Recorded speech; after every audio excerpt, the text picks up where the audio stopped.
2 మ్యాచ్లు మిగిలి ఉండగానే ఇండియా 3-0తో సిరీస్ దక్కించుకుంది.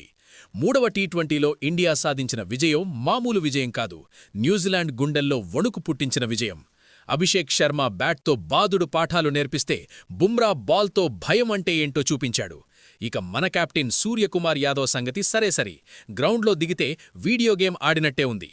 మరి ఇంత పెద్ద బ్లాక్ బస్టర్ హిట్ కొట్టాక మైక్ పట్టుకున్న సూర్యకుమార్ యాదవ్ ఏమన్నాడో, ఓడిపోయిన కివీస్ కెప్టెన్ మిచెల్ శాంట్నర్ ఏమన్నాడో ఇప్పుడు చూద్దాం. ముందుగా ఓడిన కెప్టెన్ మిచెల్ శాంట్నర్ ఏమన్నాడంటే, ఏం జరిగిందో తెలిసేలోపే మొత్తం అయిపోయింది. క్రెడిట్ మొత్తం ఇండియాకే ఇవ్వాలి బాస్. పవర్ ప్లేలోనే మా బ్యాటింగ్ వెన్నువిరిచేశారు. వికెట్లు టపటపా పడిపోతుంటే ఆ 150 రన్స్ స్కోర్ చేయడానికి కూడా మాకు తల ప్రాణం తోకకు వెచ్చింది. నిజానికి పిచ్ మరీ అంత దారుణంగా ఏల్లేదు. అవుట్ఫీల్డ్ ఫాస్ట్గా ఉంది, బౌండరీలు చిన్నవి. కనీసం 180-190 కొట్టాల్సిన వికెట్ ఇది.